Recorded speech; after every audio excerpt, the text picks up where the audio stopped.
Il a publié des centaines de romans graphiques et de bandes dessinées. Le chat du rabbin, bien sûr. Johann Sfar. Que faire des Juifs? C'est le nouvel album aux arènes en bande dessinée. Johann, c'est un livre qui vient de loin. Alors c'est un pavé, on dirait un dictionnaire, mais c'est tellement à la fois de souvenirs et un regard sur l'histoire qui nous interpelle dans ce moment bousculé de l'actualité aujourd'hui, où finalement, tu disais, mais moi, la question d'être juif, j'y pensais 5 minutes par jour, mais après le 7 octobre, c'est plus pareil. Vous avez tout dit. Depuis le 7 octobre, les Juifs sont écrasés par les demandes sur le judaïsme, d'information, d'assignation identitaire. Et j'ai voulu m'éduquer moi-même en me rappelant tout ce que mon père et mon grand-père m'ont enseigné, j'allais dire depuis l'Antiquité jusqu'à aujourd'hui, et rendre vivant tous ces personnages grâce au dessin, grâce au récit. Et je me mets au milieu parce que mes interrogations traversent le livre. Oui, Gérard, c'est un roman graphique, hein. C'est presque plus de 500 pages. Hein.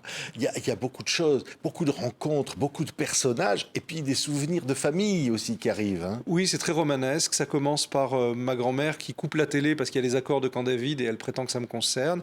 Il y a la recherche de mon grand-père maternel sur sa famille disparue pendant la Shoah, et lui savait rien. Et en 20 minutes, ma fille trouve où ils sont morts à Sobibor. Donc il y a ce parcours familial et il y a la volonté de convoquer des figures historiques, que ce soit Joseph Kessel, que ce soit Albert Londres, que ce soit Chateaubriand, dans ce qu'ils ont raconté sur le judaïsme et comment ça chante avec aujourd'hui. Oui, alors ce sont des dialogues, il y a tous les personnages, c'est émouvant, souvent c'est tendre, parfois drôle, souvent tragique aussi. Oui, ce sont des portraits aussi de contemporains. Je pense à des gens comme Shannon Seban, comme Eve Seftel, comme Ariel Imi, des avocats, des journalistes qui sont juifs et qui du jour au lendemain ont vu leur vie bouleversée par cette identité, pas de leur fait. Et je mélange ces juifs d'aujourd'hui à des personnages du passé, et je veux pas faire un livre symbolique, je veux faire un livre très humain, je veux faire des portraits, et qu'on sorte de là en se disant, bah tiens, je connais un peu mieux. Oui, on le disait à l'instant, hein, le petit Johan, il regarde Goldorak à la télévision, puis il y a la grand-mère qui coupe le dessin animé pour regarder Camp David. Et Oui. ça, c'est dire, mais qu'est-ce que c'est que ce truc des Juifs? Oui, je raconte le moment où je savais pas que j'étais juif, où je savais pas ce que c'était Israël. Il me semble que tout ça, ça nous concerne tous parce que c'est notre imaginaire. Et je m'adresse avant tout aux gens qui disent mais on n'ose rien dire sur les juifs parce qu'on a peur de se faire traiter d'antisémites. C'est exactement à eux que je m'adresse. Je crois au contraire qu'il faut parler, il faut pas se taire, quitte à dire des bêtises, et il faut recoudre le tissu des conversations parce que on n'en a pas fini avec ces histoires qui remontent à l'âge du bronze, et je préfère les résoudre par la discussion. Oui, et il y avait eu évidemment ce livre Nous vivrons après le 7 octobre. Évidemment, tout a changé après le 7 octobre. Il y a quelque chose qui a été rendu peut-être plus difficile. Et est-ce qu'il n'y a pas aussi une permanence? Est-ce qu'il n'y a pas aussi une permanence chez nous comme en Orient, des difficultés à traiter symboliquement le judaïsme? Et je crois que le récit est important pour sortir de ces moments où les crises créent de la violence à tous les niveaux. Et moi, j'essaie de recréer les discussions. Oui, créer des discussions, oui. Parce qu'après, je le disais, le 7 octobre, il y a eu de la violence, violence verbale, même violence physique. Oui, et je dois dire que faire des juifs, c'est aussi son juif intérieur. Il me paraît nécessaire de repenser l'identité juive dans le monde entier, repenser ce que c'est qu'Israël. Je crois que après la guerre à Gaza, Israël doit se réinventer parce qu'il y a une difficulté à penser l'avenir. Tout le monde est aveuglé par les traumatismes récents, et j'essaye de recréer la discussion. Oui, et dire être juif et israélien, c'est pas la même chose, par exemple. Ça, c'est pas facile à entendre par certains. Non, mais également, j'interroge beaucoup d'étudiants israéliens. Il n'y en a pas deux qui sont israéliens pour la même raison. Il n'y en a pas deux qui ont le même vécu. Il y a 2,5 millions de musulmans en Israël qui chacun voit les choses à leur façon. Donc j'essaye de complexifier le sujet et qu'on se dise, tiens, ça vaut le coup d'étudier, j'allais dire avant de hurler. Ouais. Et le titre, Que faire des Juifs? Avec un point d'interrogation. Alors voilà, c'est à la fois une forme d'humour et puis aussi une interrogation qui est permanente. Au fond. C'est volontairement provoquant. C'est une manière de mettre aussi le lectorat face aux questions qui se posent, face à ces contradictions, et de parler ensemble. Vous savez, un livre, c'est aussi les tournées en librairie, c'est aussi les discussions. Et il m'est apparu que les lecteurs ont énormément envie de parler sur ces sujets-là. Donc c'est pas définitif, c'est un livre pour qu'on parle ensemble. Oui, alors il y a plein de personnages qui arrivent arrivent, hein. Il y a Kessel, il y a Moustaki aussi, on en parlait, qui parfois d'ailleurs, comme Moustaki, est juif et ne reconnaît pas Israël, ne veut pas d'Israël. Bien sûr, je fais parler des gens qui pensent des choses tellement différentes. Moustaki, il détestait Israël parce que c'était un juif égyptien et il considérait qu'Israël lui avait gâché la vie. Je fais parler Jacques Vergès et je l'interroge sur son antisémitisme. Il dit non, je suis pas antisémite, j'utilise l'antisémitisme pour exciter les foules. Bon, je fais parler Joseph Kessel qui lui était fasciné par Israël et qui adorait ça. Et mon but, c'est qu'à la fin, on puisse pas se dire un juif, c'est ça. On puisse se dire, j'ai vu un nombre d'êtres humains, tous plus différents, il n'y en a pas deux qui étaient d'accord. Il y a un jeune soldat de Tsahal que je fais parler pendant 20 ou 30 pages qui dit des choses qui retournent le cœur. Il y a des journalistes, il y a des avocats, et il n'y en a pas deux qui pensent la même chose. Et ça me rend très heureux. Tant qu'on ne résout pas les débats, moi, ça me va très bien. Oui, oui, et se dire aussi que cette question-là, elle est presque essentielle à la société, elle est très ancienne, et puis même, hélas, l'antisémitisme aussi fait partie, hélas, de la société. Il y a une découverte bizarre dans le livre. La période où l'antisémitisme a été le plus virulent pendant le Moyen-Âge français, ce sont les 300 ans pendant lesquels il n'y avait pas un seul juif sur le territoire français, quand ils ont été expulsés. Donc on n'a pas besoin de juifs pour être anti-juif. C'est une petite passion personnelle, et j'essaye d'en parler parce qu'il y a une permanence là-dedans. Oui, et se sentir parfois pris en étau. On voit dans le débat politique d'aujourd'hui, entre l'extrême gauche, l'extrême droite, être juif là au milieu, qu'est-ce que ça fait? J'aimerais bien qu'on ne réduise pas les gens à cette identité, j'aimerais bien qu'on s'échappe de cette tenaille-là. Il me semble que par l'empathie, on se sort de tout. On vit une crise mondiale en ce moment, donc forcément, ce sont les minorités qui trinquent.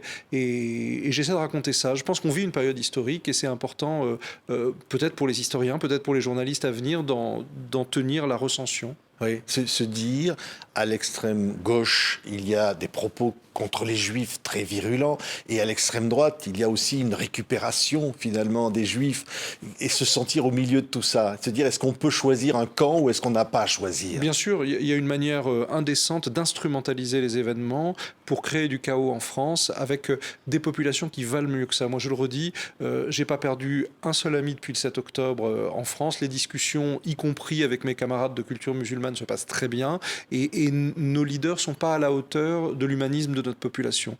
Moi, j'ai de l'espoir quand je me rapproche des individus. Oui, parler.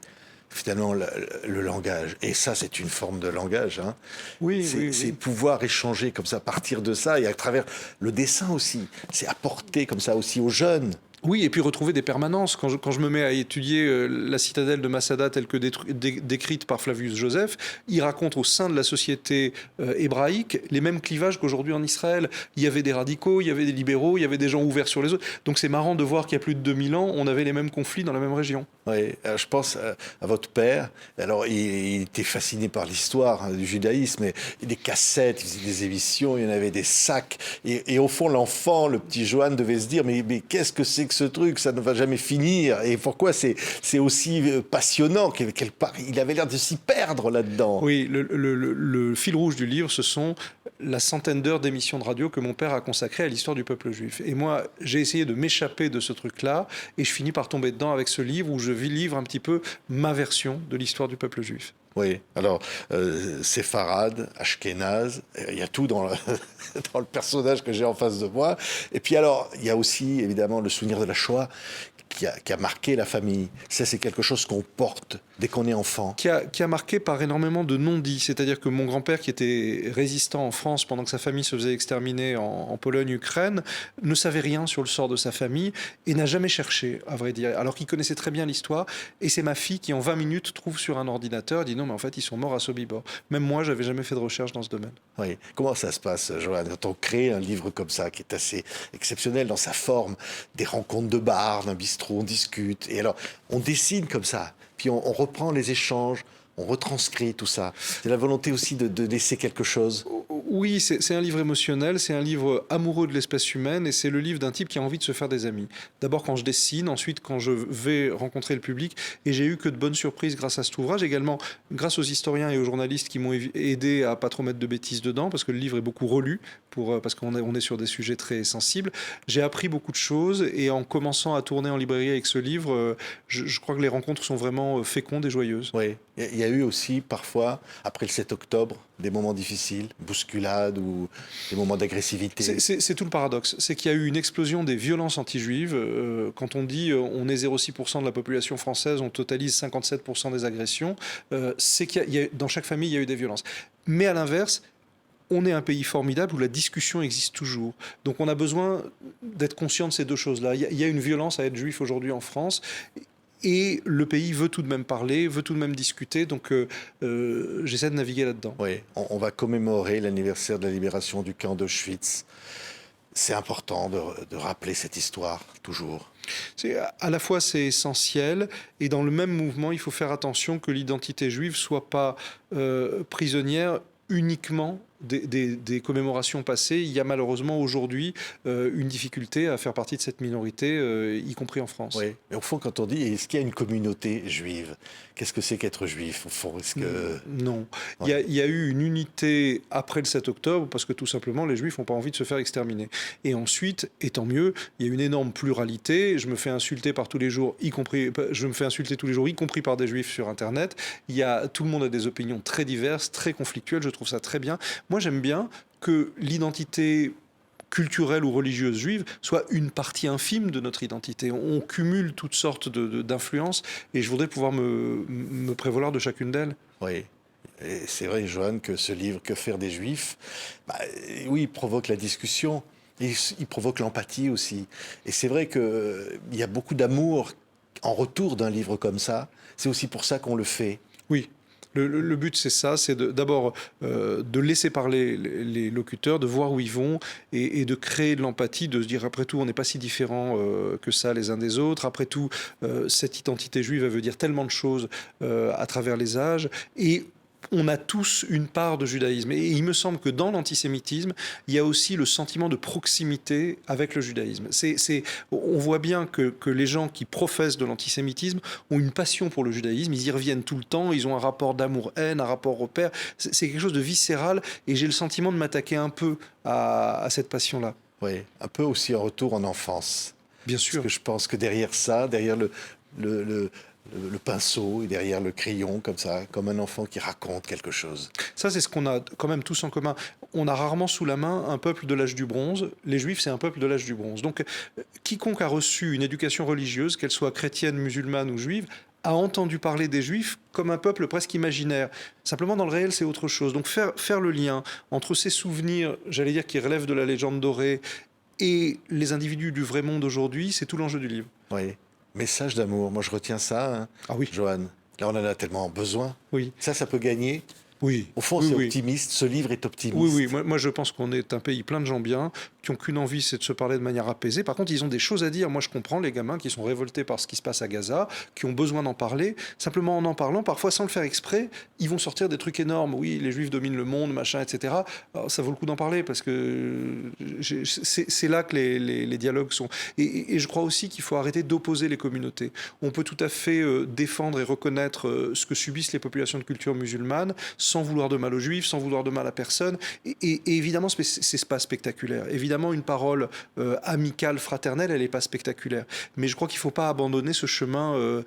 C'est pas parce qu'on est paisible qu'on n'est pas rageur. C'est pas parce qu'on est paisible qu'on n'est pas courageux. Et c'est pas la modération que je prône, c'est la fraternité. C'est différent. Oui, mais la fraternité, ça demande du courage aussi. Ça demande du courage. Ça d'aller à l'encontre des messages de haine qui sont les messages les plus simples, les simplistes, les faciles. J'ai mis en ouverture du livre une phrase d'un des plus grands rabbins de la tradition juive: est un vrai héros qui, de son ennemi, fait un frère. Et par les temps qui courent, tendre la main, rester paisible quand on voit les horreurs qu'on reçoit tous les jours, c'est très difficile. Je ne dis pas que j'y parviens, je dis que c'est de ça que je parle. Merci, Johan Sfar. Que faire des Juifs est publié aux Arènes. C'est un Merci. livre assez exceptionnel. Regardez, je vous montre comme ça, que vous voyez. C'est vraiment, il y a beaucoup de choses. Il y a quelque chose, une rage d'amour au fond, Oui. quelque chose comme ça qui déborde. Hein, et ça, qui ressemble bien à Johan Sfar. Merci d'avoir été avec nous. Merci pour votre accueil.